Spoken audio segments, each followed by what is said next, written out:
In this episode, I'm gonna detail how I was able to cross some deep waters, how did I prepare my crossing of these deep waters. I'm just a beginner rider off-road. I'm a casual rider, maybe like most of you. I'm not a professional rider, even though I'm riding motorcycles since 5 or 6 years. But I've just started to make these off-road trainings by myself, try to develop some skills. And one of the important skill which somehow I was able to pass, or a fear which I was able to break, was crossing some deep waters. These deep waters, they were formed because a few days ago it was raining quite a lot. Even a day before, we had in this area, in this wild area, we had a lot of rain. And before reaching this place, I had to cross these deep waters. Otherwise, there was no other way to reach on this beautiful place. Therefore, I'm just a beginner rider. I'm just a casual rider. I never ever ridden off-road in the sand. I never ever crossed a deep water, so far. It was my first attempt. So what did I do? First of all, it was that fear when you see this big amount of water and you see a big hole in the middle of the water. You see, you are thinking, man, the water has such a big depth, I will not be able to cross with my bike. Although the Honda Transalp has a decent ground clearance, the bike is designed to cross a pretty deep water, so the bike was not a problem. The problem was on myself, on my fear. So I needed to find a way to eliminate my fear. So what I've just took out my boots and tested the depth of the water. But not only the depth of the water, but the surface under the water. So before I even enter, or before I even thought of crossing, after walking, I've created a eventual path. So I walked barely footed, testing the depth and testing the surface underneath the water. I made a track, I made a pass, I made it in my mind, and then I had it before I started this passing, this crossing. I know somehow where should I go. It was on the left because, of course, I tried to go on the side where the water was not so deep, and this was on the left side, most of it, because on the right side it was water coming up from another lake from the right side. So I was choosing and making my path. It was easier than I was expecting. So first you need to overpass the fear, and you must think about, because it might happen that you're on a trip and you can drop your bike and you can find yourself in the water. Then your complete equipment, it's wet. If you have a longer trip, you might dry it during your ride. If you are at the beginning of the ride, perhaps you can dry your equipment on the road. But if you are on the end of the trip, then you might find your equipment wet before the night comes, or before the trip when the trip is over, and you will have difficulties drying up your equipment. And of course you're gonna have difficulties taking out the bike from the water, and eventually the water could go inside or make some damage to the engine or to the electrical part.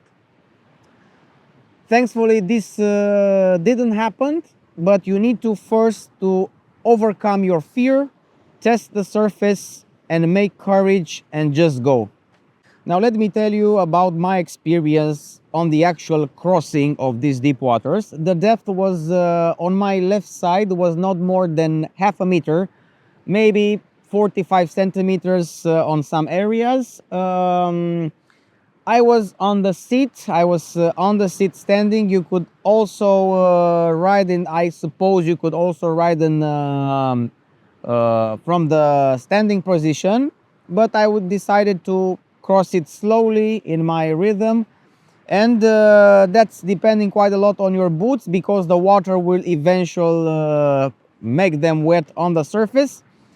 I felt the sand, which was mixture of sand and mud underneath the water. It was very it was soft, but not very soft. I mean, it was somehow straightened up a little bit, and I was able to slide with the rear, but not much, just enough sliding, but I was able to keep the bike straight.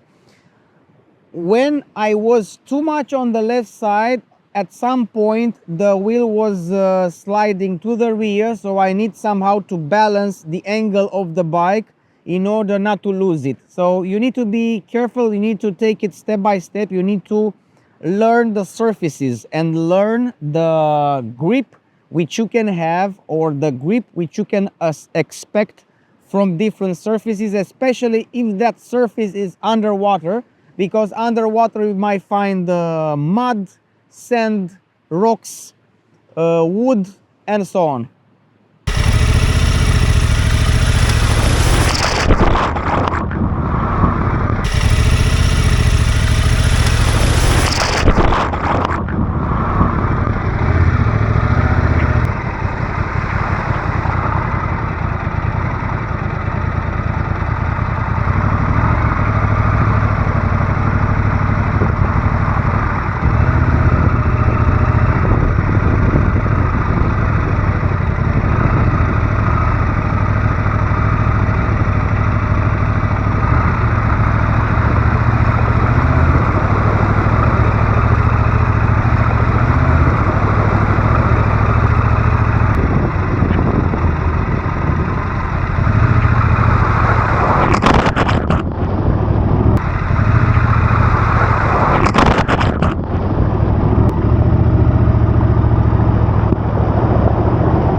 Alright, we have another section of deep water crossing. It's the same, but this time a little bit different. We need to first go on the right, then right, left, and until the end we're gonna stick to the right side. We have only one section which we need to make it to the left. Let's hope for the best.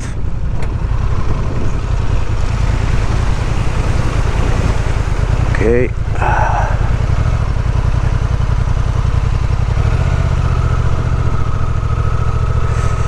This was the first one. Now also to the right.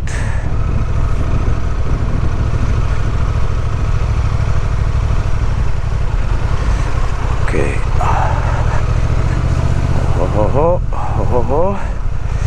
And now we need to go to the left on this section.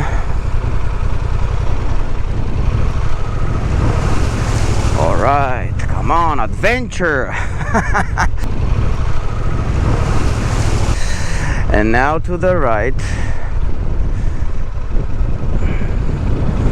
All right, we need to stick to the right.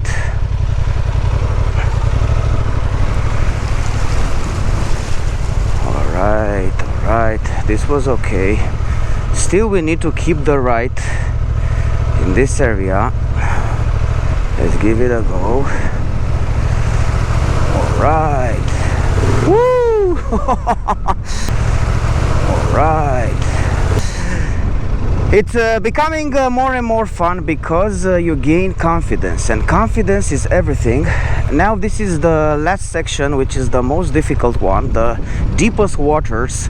We need to stick to the right and then continue. Let's go.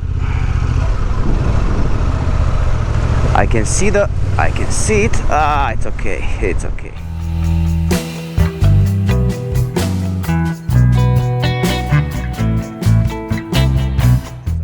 It's okay. It was easier than I was expecting. Woo. So you see, this was it, guys. You don't know what to expect, but you need to control it. You need to have confidence, and you need to pre-check your surface underneath the water. And of course, you need to find your way through these sections. All right, you can see the bottom. Oh man, that was deep. I tested the center. All right, but it was fun. It was definitely fun.